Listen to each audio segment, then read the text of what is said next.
Welcome to Pessimism and Pop-Tarts, a show about family, about sibling love and the perfect family. Meet our host, Sandra. Not gonna give me credit for all this fuckery we have together. And meet our host, Ryan. I don't care, dude. I'm going. He's like, all right, well, I'm going to go so you make sure you don't get ass raped. With all the love these two can muster, listener discretion is advised.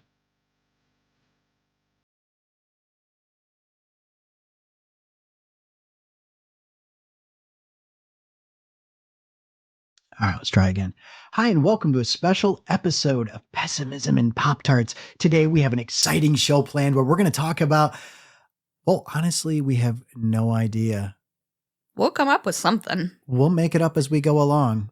We often do. Mostly. Typically, we just have like a header, and then we just kind of fill it out as we go.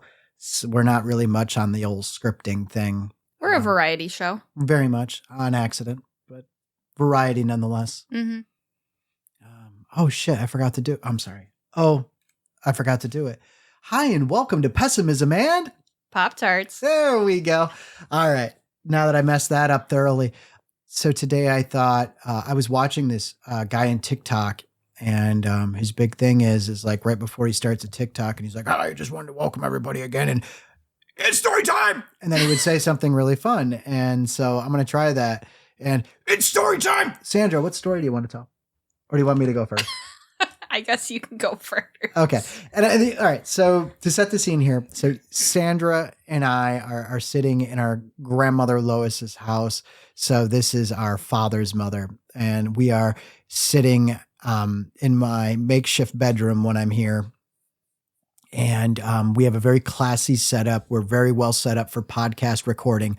We're sitting crisscross applesauce on my bed using a dinner table leaf. Yep. As a micro to steady our microphone stand so they don't bounce around on the bed, I guess. And this is awesome.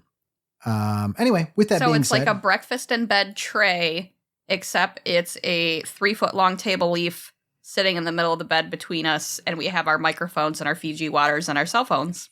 Because we're professionals. Absolutely. And with that said, that brings us to our first sponsor of the day, Earth's finest water. On a remote island over 1,600 miles from the nearest continent, tropical rainwater slowly filters through volcanic rock into a sustainable, ancient, artesian aquifer. Drop by drop, Fiji water acquires the natural minerals and electrolytes that give it its signature soft, smooth taste, perfected by nature. There's nothing on Earth quite like it. It is Earth's finest water, Fiji. Do I have to read mine? I don't know. Is yours different? Yep. Well, read it up. I mean, give them. All right. So this is our sponsor for later too. Fiji water, untouched. Fiji water comes from a sustainable ancient aquifer deep within the earth on the islands of Fiji. Bottled at the source, natural pressures force the water towards the sealed delivery system directly into the bottle, free from human contact, until you unscrew the cap. Well, how the fuck do they get it in the bottle then? That's a really good point. A and B, I was just thinking when you read that description, that does not describe my high school girlfriends. Who you some hillbilly calling you? Yeah, it's Kentucky is currently calling me for some reason at the whole state. 8 o'clock at night. Yeah, the entire state of Kentucky. I'm in high demand. Must be. Well, I just read this entire thing and did not trip up. So Kentucky said, "Oh, she's the one." Yeah, exactly. You can read word. You can lead us. She's the chosen one. Oh man. So, all right. So I'm going to kick off story time here. So we were in the car on our way back from. We were picking up some free range organic pizza, and. Anyway, I was telling a story about my honeymoon, and she said, "Stop! You will save that for a podcast." And I was like, "It's yet another instance where you're telling a story, and you're like, this is perfectly normal. I don't understand why this is a thing." We do this so much because he and I have spent so much time apart. So this has been really lovely to just shoot the shit with each other like we used to do. And now that we're both adults and I'm not an annoying little asshat, or at least less so. I was going to say you're slightly taller, but that's the only new adjective. But all right. I haven't grown since 5th grade. Slightly. You're giving me a lot of credit. Fair enough. It's the boots. It's the boots. And the volumizing shampoo. Absolutely. So like lately, every time we hang out, like this is part of this. Like we keep sharing like random stories. We see a thing on the side of the road. We hear something on the radio, and they're like, that reminds me of this thing, because we love to share stories with each other. And really, it's who can out what the fuck each other. It's not so much about sharing lovely stories with each other. It's like, no, I can top that. Listen, bitch. You know what's more fucked up than that? Check this out. Exactly. So as we keep doing that, that's kind of what led to this podcast. We're like, why? Because people always tell us, not together. We keep having this experience separately. People like, we just tell what happened to us that weekend earlier that day, and people are like, where is your book? And you know how many times and how many therapists have asked where my book is? Yeah, for me, it's just my general friends, the nurses that are, at the DaVita dialysis that like to, I haven't seen you since 24 hours ago. What has happened since? Please tell me. And I always have something to tell them. Sometimes I have two things. Oh, absolutely. Oh, and that does remind me. So one of our listeners, okay, I'm not going to change her name anyway. Listener Liz was Snapchatting me and was saying, hey, sorry about the car confessions, because she sent me a Snapchat while she was driving. Legal in the state in which she resides, I swear. Anyway, and she was like, I have never. And she was like, I know that this probably isn't the right forum to send a story about what happened today. And I'm like, actually, the reality TV style confessionals is where this podcast is born from, because Sandra would send me these 19-part Snapchats. I do it to everyone. And every time I'm done. See, this is actually part of the thing, me and Svetlana. Ah, yes. That's our personal tagline with each other now. Even if I hang out with her, I will talk to her for hours and hours and hours, because she and I do the same thing, that we say something that reminds the other person of like this thing that happened to her. She's just like, oh, put a pin in that. I have to tell you this real quick. And then she will tell a 3-hour story. And then that happens. And then next thing we know, it's 4:00 in the morning. Less so now that she has a 2-year-old child. But we say, okay, on this episode, to get to the fucking point, this is what this is actually about. So anyway. Yeah, but the point is never the fun part. Yeah, that's true. It's the meandering. It's the meandering. And, I love those Snapchats. So if you too have other people that find you interesting, I don't care if you think you're interesting. If other people find you interesting, please feel free to reach out. We're more than happy to take you on as a guest, because personally, that's been my biggest surprise since we started this thing. And people have listened to the episodes, not just the market testers who we were sending out episodes to ahead of time before we actually published the podcast. By the way, thank you for our market sample group. You guys are all terrific. I appreciate how you all, without coordination, lied to us and said that we were interesting and gave us the confidence to make bigger fools out of ourselves as we continue to record. I mean, I think right now we published 3 episodes as of today, right? There's 3 more that are already scheduled for release, but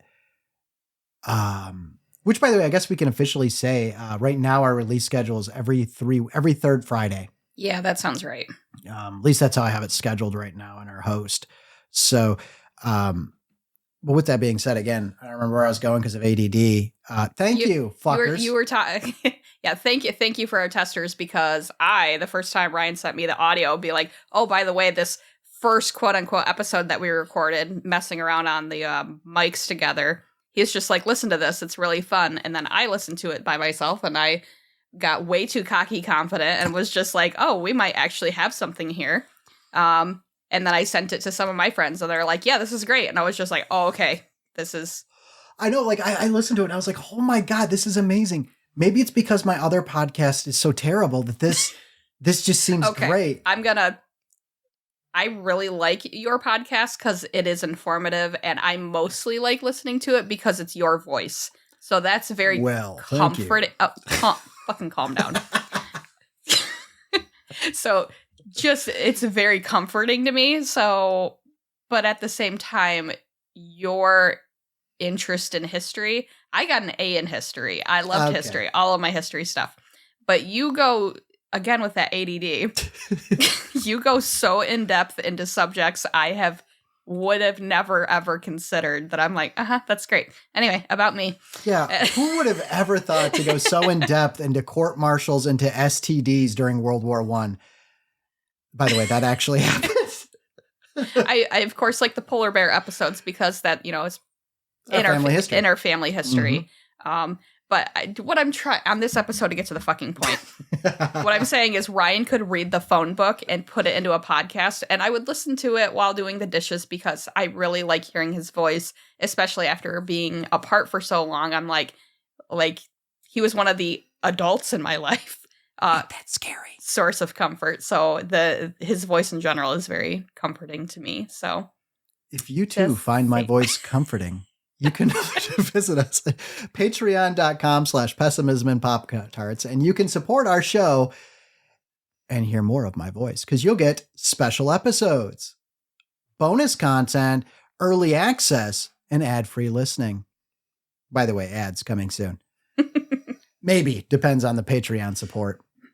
Because I would prefer actually to keep it ad-free and independent, as they say, so we're not producing coffee like Starbucks here, or have like our own little local brewery. I'd much rather do that.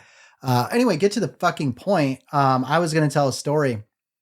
You were talking about me sending you 20-year-long Snapchats. Oh, yeah. So anyway, yeah, I told listener Liz, that's how our podcast actually got started was you sending me 20-hour podcasts and me, or not supposed to be podcasts, Snapchats, and me laughing about it and giving you shit. And of course, always having something smart to say. The only problem is I'm like 15 frames in and I'm like, oh, I got the perfect comment. By the time we get to, video 20, I'm like, I forgot the words I was going to use. By the way, I appreciate how you just keep saying it's the ADD. So I appreciate that immensely. Oh yeah. So story time. Thank you, by the way, TikTok guy who I can't remember. It's probably like at story time or something stupid. But anyway, so I was telling her about my honeymoon. So I was married for like 20 years to this wonderful person. Will change her name to protect her identity because she made a terrible decision to marry me. So we're going to call her Amy.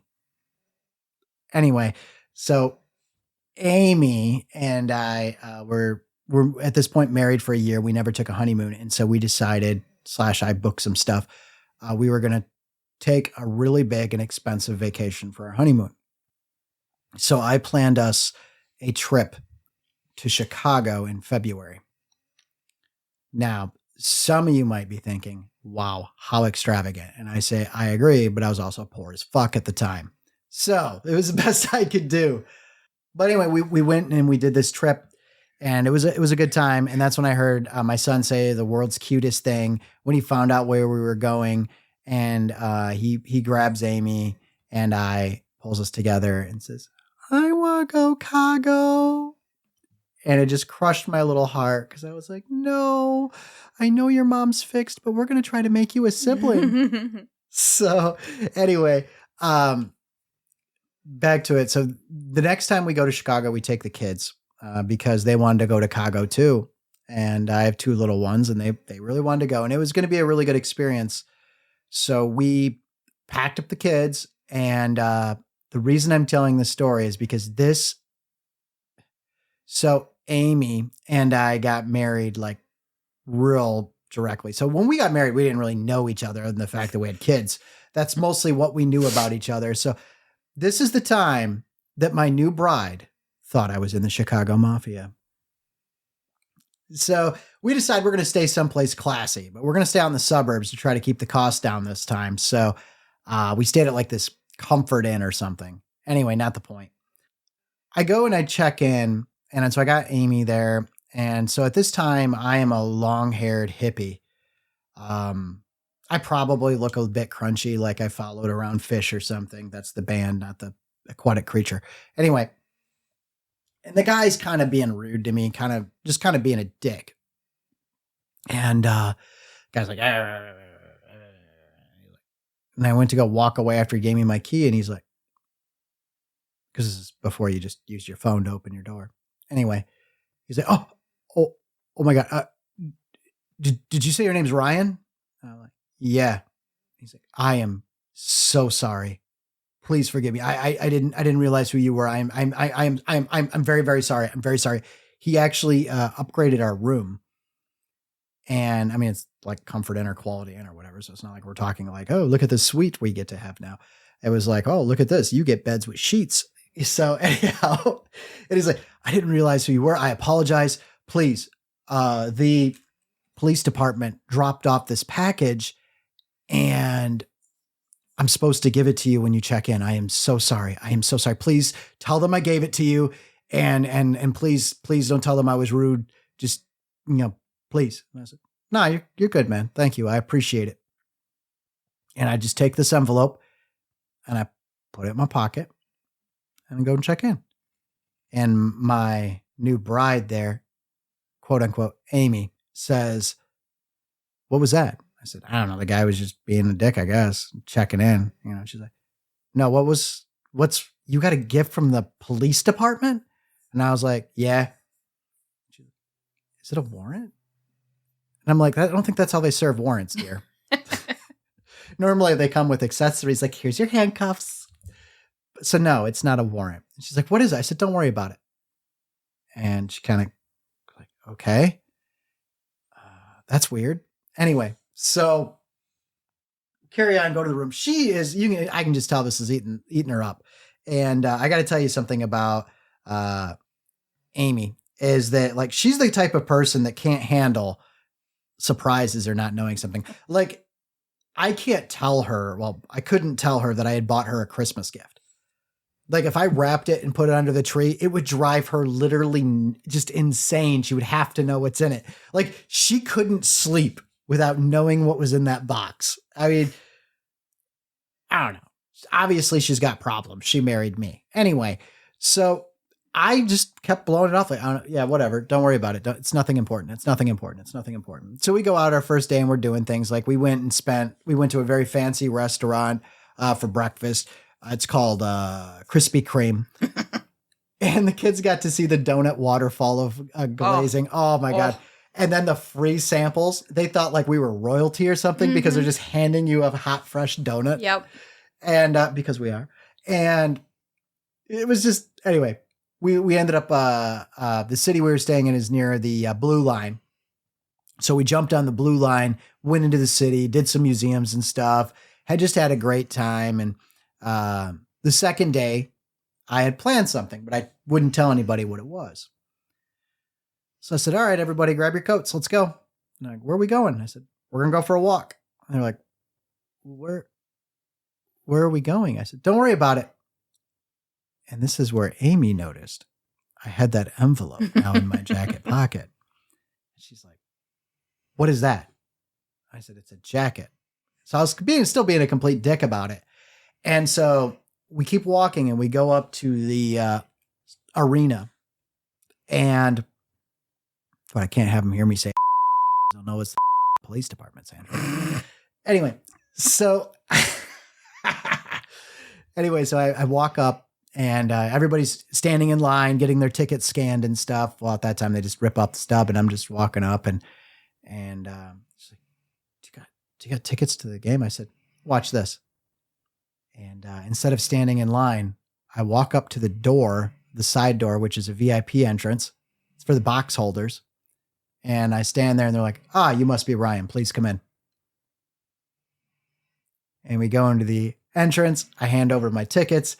We get checked in and sucks. This time the police department couldn't get me the VIP box. So we had to sit center ice. My condolences. It was rough. While we watched the Grand Rapids Griffins take on the Chicago Wolves. And so you got to understand, at this time in history in Chicago, the owners of the Blackhawks which is the NHL team, despised is the only way I could put it. So hockey fans would go watch basically the equivalent of the AAA team, the Chicago Wolves, and they would play. So every time the Chicago Wolves would play the Grand Rapids Griffins in Chicago, we would go. So every year for quite a number of years, we would go see the Grand Rapids Griffins play the Chicago Wolves, and every time you took Mom and I one year. Yes, and where did we sit? We sat on the Chicago side and cheered for the Griffins. That's right. That's right. And by the way, do you know what section Amy and I were in? trying to get knifed when we shouted, "Let's go Griffins!" You know what part I didn't tell you about those tickets? Oh. Those tickets that we had are reserved for the player's family. The people you were sitting next to were girlfriends, spouses, and family members of the players. Oh, weren't we a couple of assholes? And that's why I didn't say a word. I'm like, can you believe these people over here? Oh my God. And so I'm a terrible person. So anyway, that was our routine. So she thought I was in the mafia because every time we would go to Chicago, we'd stay at the same hotel and there's a care package from the police department with stuff to do. I was perfectly fine with not correcting her on that. But that hotel ended up being like really, really weird. That hotel was the first time I saw a real transgender person. Oh. Yeah. Like, you're like, wow, how could you have not seen them before? They're everywhere. Well, first of all, no, they weren't. Not in the cow community we lived in. No. So I'd never seen this before. So and by the way, I'm just going to preface this story by saying I'm not proud of it. I'll just start there. We were on our way over and we decided we were going to bring some friends of ours. So I will change the name we'll go with Lonnie and Brandy. Did you follow that one, Sandra? No. I'm there. So anyway, I'm Lana and Brandy. Sorry, I had to mute the mic so Sandra could hear that. Are going to go with us. So they've never been to Chicago. I don't even know if they've ever left Newaygo County, for God's sakes. I'm tongue in cheek, but they had never left the state of Michigan before. That I know for sure. So this is a big thing. Amy just got this brand new minivan she was very proud of. It had 2 working doors and just an fall on attack. your dog? No, it fell next to him. Okay, good. He saw that blue cloud lifter fall next to him and he thought it was a snack. Yeah, I And don't he give a got shit about the equipment. Is the dog okay? Exactly. No, he's good. Oh yeah. So anyway, Amy's minivan, it had 2 working doors, which sounds fine, right? It's a minivan. It's got a front door, a passenger side door, and a slider door. As I said, it had 2 working doors. This thing was the biggest piece of shit you could ever imagine. I think it was totaled and we got it from a boneyard. I don't remember. It was really classy. It was our first non-car. So we were really happy about it. And Amy had bought, just for the trip, brand new tires. I mean, brand new to us tires. Yeah. Because otherwise the tires would be worth 7 times the amount of the vehicle that we paid, I think, $300 for. Been there. So, and her brother put them on. I haven't come up with a name for him yet. Anyway, whatever, doesn't matter. Anyway, his dumbass put him on, and you'll see why I call him a dumbass in just a minute. And he said, you should check the tires after 50 miles. And I'm like, whatever, dude. Anyway, so we're taking this brand new to us minivan with these brand new to us tires to Chicago. And we get to about Indiana from Michigan and start hearing this noise. Randy and I are like, what's that? He's like, I don't know, man. So, yeah, we keep going. We hit the Indiana-Illinois border, and it is not a noise anymore. It is a cry for attention. And Randy and I are talking about what it could be, and I'm pretending like I know guy things. And I'm like, oh, yeah, it could be the flux capacitor or something. I don't know. And you got to understand, like, Lana and Brandy are like the quintessential farm family. Mm-hmm. Lonnie works at a dairy farm, and so I'm like, he knows guy things. He'll be able to identify what's wrong with it. So anyway, we just keeps getting worse. So eventually I'm like, all right, we got to pull over and figure out what's going on. I think we're going to die. And we get out and we start walking around, and we get to start looking at the car. I'm like, yep, front of it's still here. Walk around the back. Yep, back of it's still here. And get around to the passenger side rear tire. And I'm like, we have half a passenger side rear tire. The lug nuts had all come loose.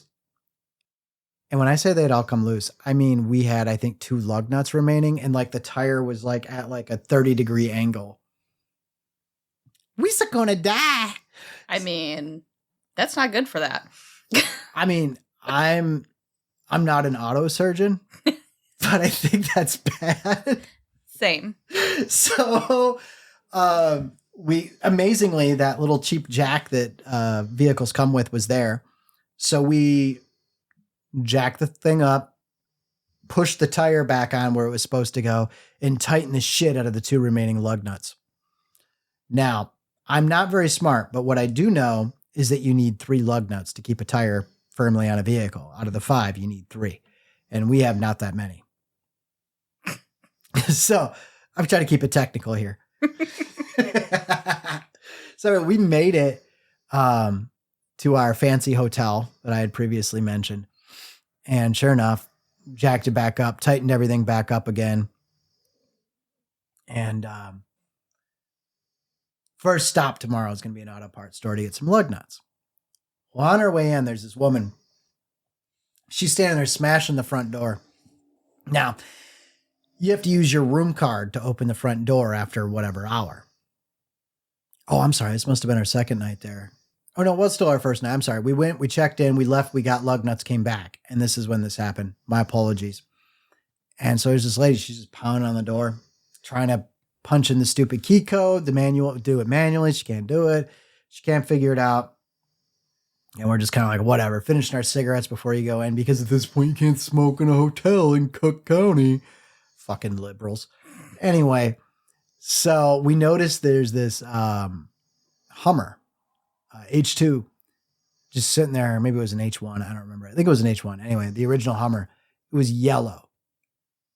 Freaking yellow. And again, I told you where we're at. Mm-hmm. The back door's open. Like the back of it's just completely open, and there's cases of water and a shovel. To the Hummer. To the Hummer. Cases of water and a shovel. Well, you got to stay hydrated when you're doing crime. Exactly. And they were well hydrated. So that we're kind of like, what the hell? What the hell? And so I'm kind of walking around, kind of getting a better look at this vehicle. I'm like, somebody must be unloading. No, it wasn't. And that's when we had to laugh because the license plate was Go Butter. Go Butter? Gold Butter is what it was supposed to be short for. But yes, that was the license plate on this Hummer. So, and we're like, okay, cool. So anyway, we go walk up to the door, and this chick is still pounding buttons on the door and stuff, trying to get it to open. And Lonnie, being the prick he is, looks right at her, looks her up and down. It's like, all right. And then scans his card. Beep. Door opens, and she's like, oh, thanks. And goes inside, and so we all kind of look at each other. Wait a second. That's not a regular prostitute. That's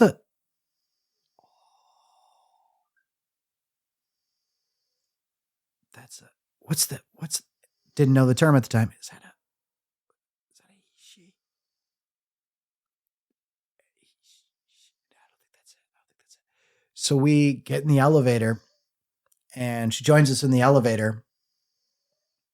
And we go up to whatever floor she got out first. She's like, thanks, and left. And like the door didn't close all the way, and everybody's kind of laughing and whatnot.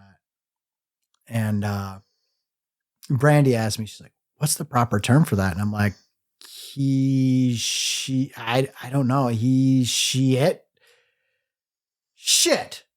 I don't know. And that was our thing for like the rest of the weekend. Everybody wanted to say every once in a while. So we just randomly yell, shit, and get everybody cracking up laughing. And again, not proud of it, but time and place. Don't cancel me. So, well, you can't cancel me. I don't know. I don't have anything to be canceled from. Damn, my life sucks. But anyhow, we ended up having a great time. We went to the Museum of Science and Industry because I am determined to show Brandy and Lonnie Kant's just culture up the wazoo. So we are going to downtown Chicago. We take the blue line. Oh my God. So we're taking the blue line into the city, right? So I don't know if you've ever been on the CTA, but it's like doors open on right at Michigan. Anyway, so we're cruising. We are passing now the burbs into the city. And this lady is just angry. I mean, really? Don't answer it. Okay. She calling from the house phone? Yep. Oh my God. She doesn't understand words. Nah. Oh, anyhow, I don't remember the words I was saying or where I was at, but anyway, so we're going to the Science and Industry Museum. We're on the CTA Blue Line. All right, I caught up to where I am. Anyway, there's this woman. She is angry. So we're out of the suburbs. We're heading towards the city, and she is angry. By the way, this is when I knew Chicago was a different place. I just want everyone to understand that right now. This lady was angry. And I saw the most disturbing thing I've ever seen happen in my life. And believe me, if you've listened to this podcast, you know I've seen some disturbing stuff. She walked out of the car of the subway we were on. Walked right out between the two cars and took a shit. You might be saying, oh my God, that is disturbing. And I say, nay, that is not the disturbing part. Is it the fact that everyone around is still reading the newspaper like, it's Tuesday morning and nobody cares? Is that what's got me disturbed? No. That's not it. Is it the fact that everyone around is completely oblivious and doesn't understand? And it's just like everybody's on autopilot. It's just another day. No, that's not it. What had me so disturbed was that she had brought toilet paper, which means she had planned this. This was part of her commute, is becoming angry and taking a shit and making sure she had her Charmin in her purse. Hashtag girl boss. Exactly. I'm like, huh. So anyway, that was on the way. And I was like, right. Okay. So we get to the Museum of Science and Industry, and I'm talking up about how amazing this place is, because if you've ever been in the Museum of Science and Industry in Chicago, it is absolutely amazing. But we go around, we're looking at all the cool stuff, and we finally get upstairs to the main exhibit. And when we get up to the stairs of the main exhibit, I'm talking to Brandy, I'm talking to Amy, and it's just freaking outstanding, right? Everybody's all excited. We're having a great time. And I look over and I see Lonnie, and he's just shaking his head. Can't even believe it. I look over, I'm like, what's wrong, Lonnie? And he points. The main exhibit, the huge attraction we've all been waiting for. They were setting up a dairy farm. So Nate and I saw that exhibit the last time that we went. We went for a 10-year anniversary, and that was to Chicago. And that was one of the places that he wanted to visit. That was on his checklist, was the Museum of Science and Industry.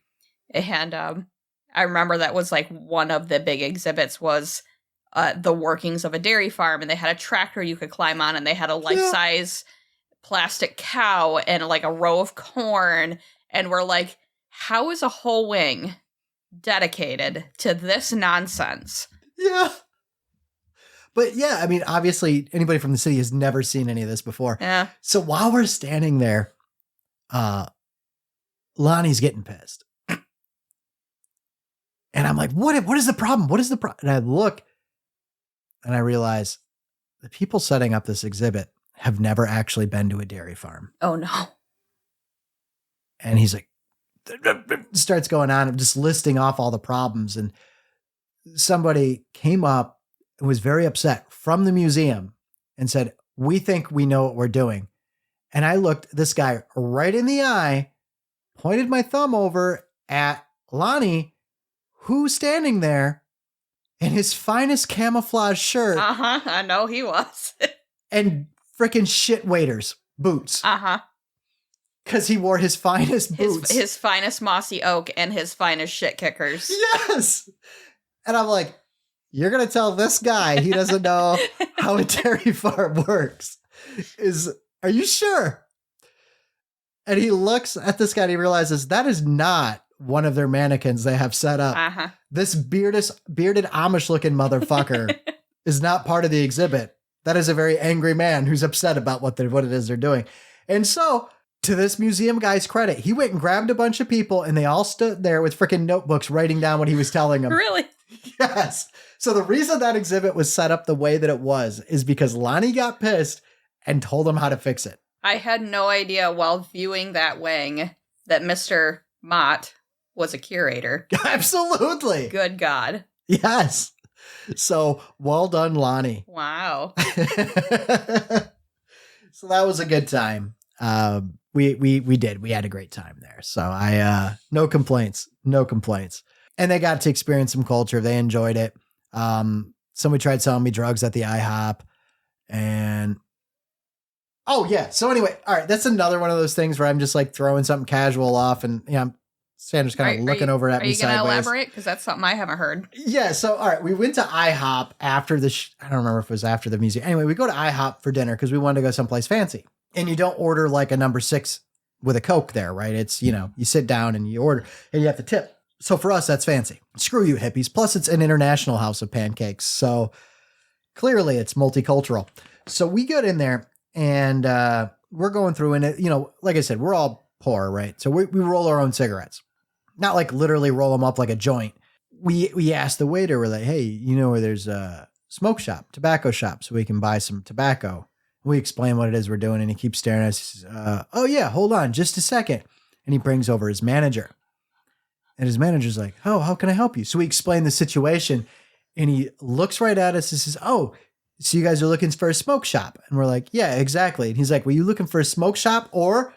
And then he grabs his crotch and says, you looking for a smoke shop?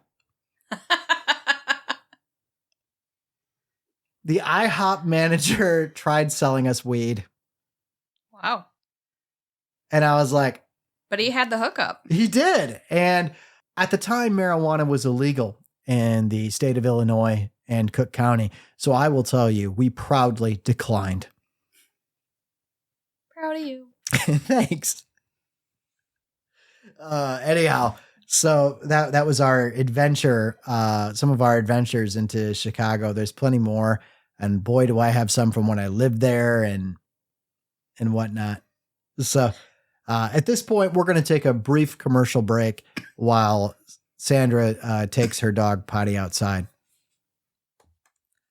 Anyway, that was my story time. Sandra, is there a story you'd like to tell or any questions you'd like to ask? I guess I want to back up a little bit with the package that you received at the hotel. Yeah. Was that something you called ahead and did? No, they just knew. All right. So a friend of mine is a police officer. Okay.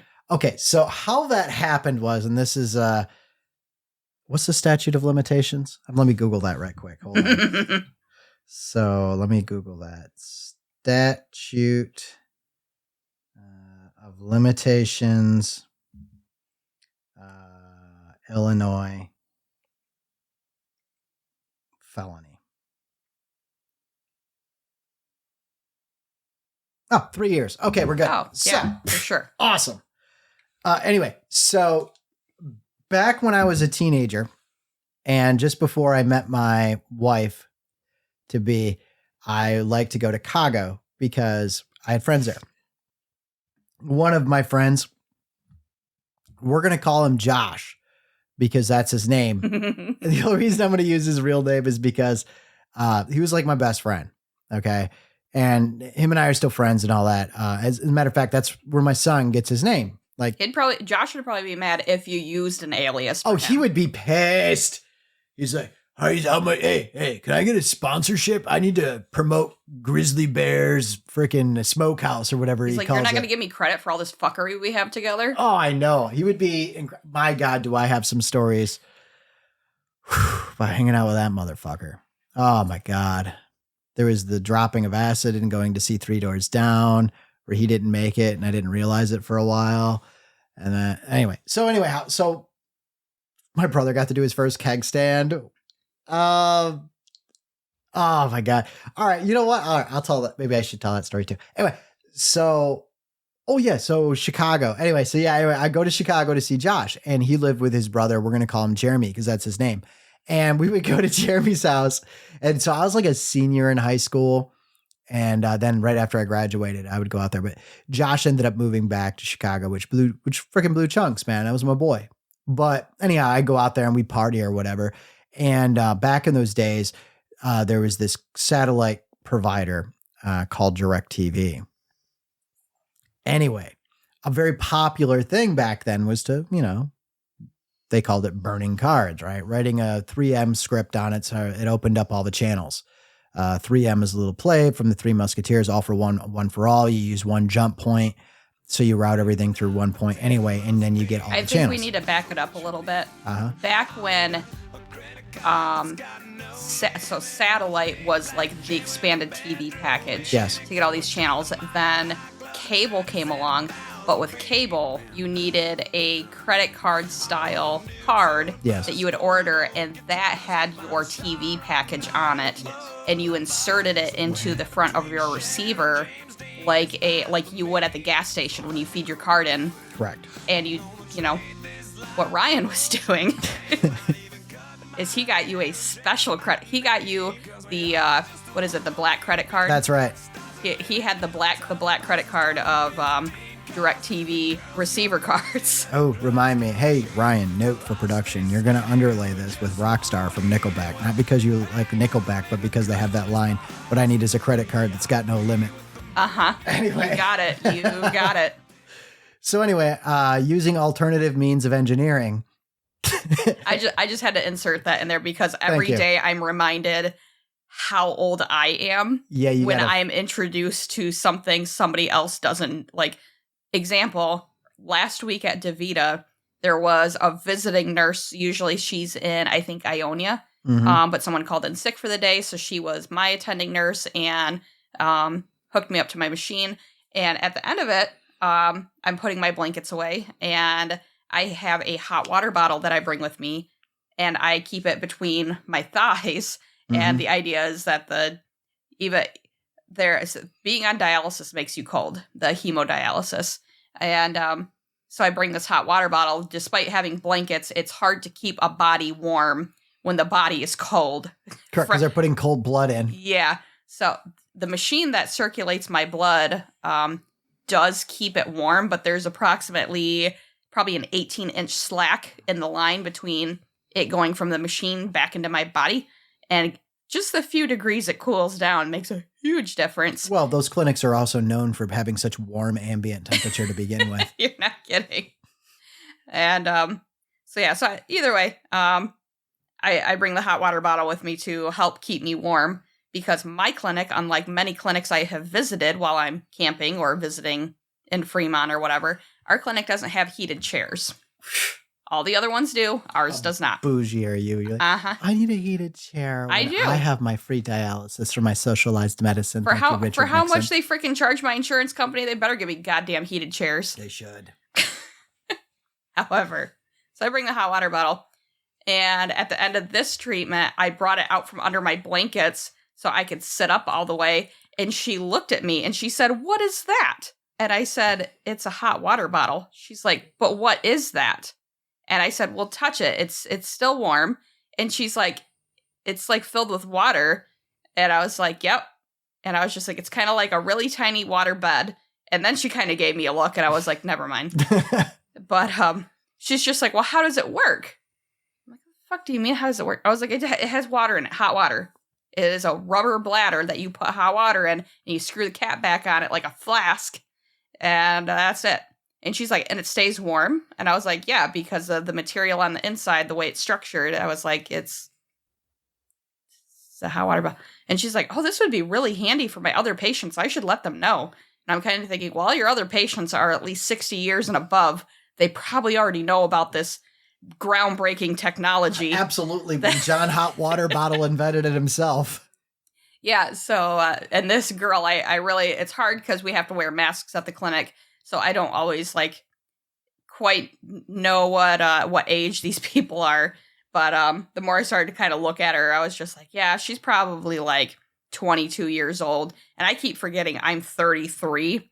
So I was just like, oh yeah, I'm hip. I'm with the kids. And then I realized that my oldest nieces and nephews are into college now and getting careers of their own. And then they say shit to me like, "Oh yeah, that's lit." She's like, shit slaps. And I was like, uh-huh. Darn doodly. So yeah. So yeah, the fact that she questioned that, I was kind of like, huh. So that will bring this full circle. That is why I'm bringing up some of our younger listeners might not know about the DirecTV card situation. So yeah, you're right. You're right. That's why, because that technology showed up, but it wasn't around that long. No. So no. I mean, it still exists now if you live out in the middle of nowhere. But you got a good point, because otherwise, I mean, my thinking was I was like, how do I not say? So you took a alternatively programmed ISO 7816 smart card device and inserted that into your integrated receiver decoder, commonly referred to as a IRD, that would allow you an expanded menu from your digital audio video entertainment system, commonly referred to as Dave. Uh-huh. Yeah. So I was like, anyway, so I apologize. Thank you, well, Sandra. I could have said all of those things, but that's not how you learn. That's right. And you didn't want to show off. I know. I try to stay humble. Yeah, that is how you are best described, is humble. Humble, kind, wonderful, talented, beautiful, kind, smart. I mean, oh, wait. Is that better? Well, don't cut me off. I had a whole list. I apologize. Please, by all means, proceed. Anyhow, so I would program these cards, and that was my thing I enjoyed doing in those days. I totally never charged for it. But anyhow, so I was involved in some online groups. Only within the state, of course. None of these were connected outside of the state. Anyway, so, and one of the people I met on there, I had been talking to him now for over a year or something. And anyway, he was like, I told him what I was up to, and he was like, oh, well, if you're going to Chicago area, you should stop by. I'm like, bet. And I did. He gave me his address, and I'm like, Josh, I'm going to go over to this guy's house. And he's like, so you're just going to go over to some random guy you met on the internet's house? He's like, I think you're going to prison. In an AOL chat room. Yeah, well, it was actually IRC, which is Internet Relay Chat, way back. So yeah, we're talking way back in the day here. Anyway, so I was like, I don't care, dude, I'm going. He's like, all right, well, I'm going to go so you make sure you don't get ass raped. And I'm like, don't spoil my fun. So anyway, we went and we go and hang out, and we meet this gentleman. I won't say his name. I'll just call him Bill. What the hell? So Bill, we go over to Bill's house, and Bill's got a nice house. Whatever. We go in, we're hanging out, we're having a good time, we're BSing. And he's like, hey, you guys want some weed? And I'm like, I think this is the FBI. How many crimes are you going to try to bust me for? And of course, my friend Josh is like, yeah, we want some weed. He's like, that's awesome. I was working security for this fish show. True story. Anyway, and they had some really, really good weed. And I seized some off some of the guys, and I just kept it. And I'm like, right on. Okay. So anyway, we got this free weed. And that's when we learned a very important thing, because he's like, all right, well, I got to go to work. I'm going to go get ready. I'll be back down. And I was like, all right, cool. So he goes upstairs. He's ready for work. He comes back down. When he comes back down, we realize that he is a police officer. Oh, no. So we're like, all right, we're going to prison. And he's like, don't worry about it. It's all good. And that is when I realized I had done fucked up. Because, again, I don't know anything about the mob, but what I learned about the mob is how they get their hooks into you is they just do you some favors. They just do you some favors, whatever. Don't think anything of it. And then all of a sudden one day you realize you're like, they got what's called leverage now. Mm-hmm. You got to do what's being asked. So this dude's got leverage on us now, right? By the way, Bill ended up becoming a terrific friend. We're still friends now. But anyhow, that's not what it was. But anyhow, he said, well, next time you're in town, let me know. So I did. And he's like, why don't you come out to this Chicago Wolves game? And I'm like, bet. All right. So he's like, come join me up in the VIP box. I'm like, all right. So I got to work. So I go up there, and I'm working, he's working, right? And I'm just sitting up there. I'm watching the game with all these guys walking around, and it's all police officers. I am a long-haired hippie. Uh-huh. Okay. I stand out like a sore thumb, and this guy walks up to me and he's like, "Hey, you enjoying the game?" I'm like, "Yeah, absolutely." Yes, I love the Grand Rapids Griffins, and as long as the Wolves ain't playing them, go Wolves. And he's like, "Oh yeah." He's like, he's like, "Oh, I know you're a friend of Bill's, yada yada yada." And we talk a little bit more, and he's like, "Yeah, I'm Bill's captain." And I'm like, "Oh, well, didn't realize I was sitting in the presence of royalty," kind of joking around, whatever, ribbing him. And he's kind of joking. Everybody else is like very, very proper with him and stuff. And he looks at me, he's like, "You want some beer?" I'm 19, 18 or something like that time. I'm like, "Yeah, I'll take a Heineken." And he's like, "All right." He's like, "You want something to eat?" And I'm like, "Yeah." And he's like, "What do you want?" I said, "I don't know what's out there." And he's like, "All right, hold on." He goes and he grabs this guy, this other cop standing there, and he says, "You, rookie, go get this gentleman a Heineken and some nachos and hurry it the fuck up." And I'm like, "All right." And he's like, "Hey, while you're here, can you fix my DirecTV card?" And I am standing in a room of cops. You sure are. Not like two cops. Like, I'm not like, I can make a run for it. I mean, there's like, I don't know, 15 people in this room, and they all have badges. And I'm like, yeah, sure. What am I going to do? Say no? Right. I don't do that. Exactly. It's talking into your shirt. I don't do that. Exactly. It's like, no, there's a reason I'm here. And I'm like, yeah, I could probably do that. I said, but I don't have my computer with me. He's like, "Don't worry about it." And Bill comes in with his laptop, and I just sit there, and for like a while, I'm just loading up a private script on all these guys' cards, the entire police department's cards. I do remember going on a run with you. Oh, yeah. So, when I turned 18, I really wanted to get my driver's license because I, with my kidney stuff, I was not in a position to pursue that when I was younger. So then when I was 18, not only was it cheaper to pursue that now that I didn't have to take the driver's training through the school, which had shot up since Ryan 7 years prior. Yeah. I was going to say, when I took it, it was like $100. Yeah. And it was at the school. Yeah, right. Yeah, by the time it was for us, I think it was like upwards of $300. Yeah, because I think I was the last year that got to go through the old program, which was the old law, and it's basically like a school class you take. Yep. And yeah, my driver's training was awesome. I drove there. I was working for Jeff, and he's like, "I got too drunk last night. You're gonna have to drive yourself." And I'm like, "I don't think I'm supposed to drive to driver's training." And he's like, "What better practice could you have?" I mean, that is the practice I got when I was younger. When our dad's just like, "Hey, can you reach those pedals?" And I was like, "I think." And he's just like, "Here's the keys." Yeah, I'm too drunk to drive here. Like, and anyway, I did not start driving until I was 20 or 21 years old. That's a separate story. But mind you, finally... Hold on. There's something I got it.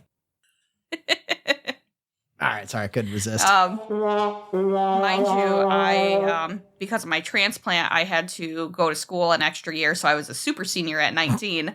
But I did ultimately graduate. And ultimately, immediately after that, I enrolled in community college. And the thing about community college is the school bus doesn't come to pick you up. Sure don't. So the first semester or so, I was carpooling with some other people I went to high school with, that they were also going to MCC. I was kind of on the way, so they would... That's Muskegon Community College. Yeah. So they would swing by and pick me up, and then they would also take me home. And then they, eventually our schedules were not syncing up anymore as we started to get into our programs at the community college. But at this point, within my desperation, I reached out to my lovely brother, and he would pick me up because he was working at Praxair at the time, in downtown Muskegon, and he would pick me up at like 5:30 in the morning. My first morning class wasn't until like 8 o'clock, but he had to be to work quite early, so I just rode with him.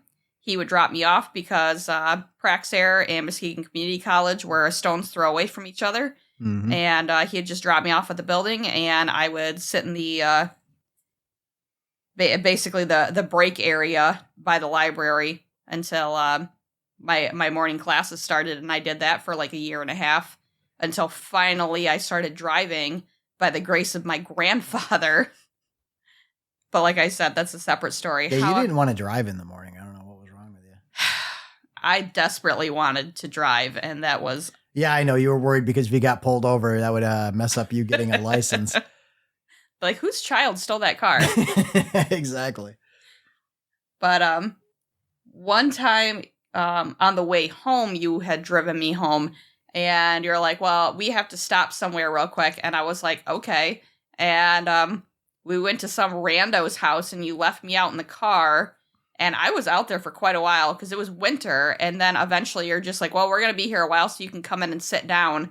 And I was sitting in this guy's living room, and I just like, I remember there was, I assume his wife, a young child there. And I don't know what was going on, but I was like, this feels not legal. So I'm just going to sit on my hands and do as little as possible. And I'm just going to sit here and shut the fuck up. And then when he tells me to leave, we can leave. So... But yeah, you were there reloading his card or whatever you were doing. And BSing that gentleman, by the way, assistant fire chief. Is that who that was? Yep. Okay. For one of the, not my fire department, but for one of the fire departments. Yeah. Yep. So I do remember back in the day. Yeah, because his kids would get pissed when they couldn't watch SpongeBob. Rightfully so. That's what he would tell me, right? No, it was him that was getting pissed when he couldn't watch SpongeBob. That's what it was. So, good dude.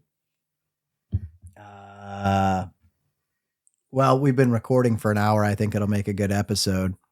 Maybe we'll release it. So, anything else you want to add? I know you got to get to Mom's before she gets sad. Yeah. Anything you wish to add? Well, I don't know. Do you have any questions for me? A prompt of any sort to get my brain running? to get your brain going? Yeah. No, actually, I will once I get done with your doing the editing on your special episode that went on for like 3 hours. And once I walked away from that, I'm like, there are so many more things that could have been said. But here's the thing. My kidney disease has touched literally every aspect of my life. And those around you, by the way. And those around me. So there's so much to be said about it. And it's weird because I keep so much of it to myself. And it's not that I don't want to talk about it. It's just the way things are. Mm-hmm. And I don't know. I just keep to myself because that's just my personality and who I am as a person. Well, and also very much how we were raised is... that's a you problem. Shut up about it. Correct. Nobody wants to hear about it. So kind of back to that whole... all have our crosses to bear. Yeah. So back to that whole... I like that shudder you did when I said that. I was like, nails on a chalkboard for us. Uh-huh. You got it. So it's more... I don't know if I mentioned this before that I don't talk about it, but if people ask me the right questions... Oh, yeah.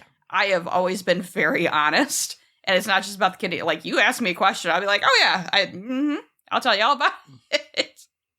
And then I overshare, and then I drive home very quiet, and I'm like, why am I like that? I like to call that years 0 through 40 for me. And in April, I'll say 0 through 41. Yeah, you old fuck. Yeah, I am kind of an old bastard. Though, you should... Oh, story prompt. You'll have to remind me about the time... And this is going to sound like a very odd story prompt. I'm going to tell you right now. Ask me about the time about my colonoscopy I had to have at, 37 or something? Oh. It was a very interesting experience that involved, I'll just say this. At one point, my room had 7 nurses in it. All for the comedy show that I was giving out. I'll have to tell you about it. I believe that. Jenna took me because I was going through my divorce at the time and I didn't have an emergency contact. So I took my daughter, and she is a terrible, terrible, terrible person, much like me. So the comedy they just kept like nurses kept coming in and I'm like, what the heck? And finally they were just like, no, we're just here for the show. So it was a good time. Even woke up singing. Fantastic. Yes, I will not reenact that to save y'all's ears, but even though I have been taking voice lessons, I have, I will not be singing. All right, we'll see. Anyway, all right. Anything else you want to cover this evening in this abbreviated episode that's only an hour and 10 minutes?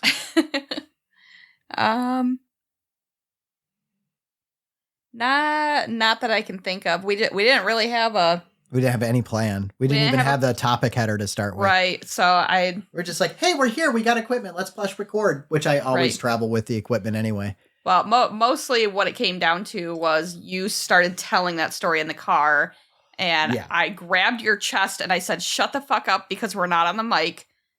I was like, when the shoe drops, I want us to be on record. Yes. Because I was like, again, like we keep having this conversation over and over. Since we have the podcasting equipment, we're hanging out more. Yes. So in between, while we're taking like, hey, I got to run to the grocery store. Hey, I got to go get gas. Stories happen in the car, and then we get pissed off at each other that we're not on the mic. A lot, by the way. A lot. Even on stuff that some people would be like, yeah, I should never share that. We're like, oh, why is the mic not on? Yep. Even though we're not like, hey, let's create some content. We're like, why are we not recording this? Because we got to remember, because I'll tell you right now, like when I listen back and do the editing on this stuff, I am shocked at the things I say. I am like, I don't even remember telling that story. That happened. And, I mean, of course, I know what had happened as far as like the situation, but like, I don't remember telling Sandra that. And it's freaking nuts. And I know Sandra said the same thing when she's listened back. She's like, I don't even remember. Cause, well, you never think about these things until, again, with that ADD, it's that one tiny little word, story, something that was said that all of a sudden your brain reaches into, again, the SpongeBob reference, the file cabinet inside your brain, dumps out this bucket of papers, and it's like, oh my God, I totally forgot about this thing that happened, but I have to tell you right now, because if I don't tell someone, I'll die. Yeah, exactly. So today we were just driving back from getting pizza, and it's just like, oh, yeah. Amy used to think I was in the mafia because and she's like, shut the fuck up. I really did. Shut your whore mouth until we're on the mic. Exactly. You will prostitute your story for merch. That's right. Pessimism and Pop-Tarts. Available soon. Exactly. Patreon.com/pessimism and Pop-Tarts or Patreon or pessimismandpoptarts.com. Also just created the Apple subscribe button. If you're listening on Apple Music, you can subscribe through there, though you will not get merch. You will not get early access to episodes. You will just receive the bonus episodes. By the way, all of this merch is currently being designed by yours truly. Which means it should be out by October 2027. I'm finally putting my art degree to use. Money well spent. Uh-huh. So yeah, I'm pretty pleased with a couple of the things that I put together. Hopefully they'll be available soon as t-shirts and stickers and bags. Hopefully everyone enjoys the new logo. Yes. That is currently attached to the episode. Excellent. Yep. All right. Well, with that being said, thank you very much, everybody, for listening and putting up with us once again. It's been lovely. It's been fun. We love most of you, or at least a handful of you. All right. Good night. Good night. If you like the podcast you just heard, please like and subscribe. If you'd like to support the show, check us out at patreon.com/pessimism and Pop-Tarts. There are special benefits for members, such as ad-free listening, early access, and free and discounted merch for members. There's a plan for any budget, from tent campers to those of you MFers throwing around RV money.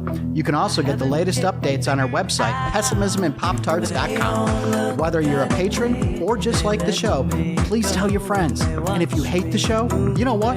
Tell your enemies, because frankly, they sound awesome. Anyway, until next time. And more music, but why can't you just be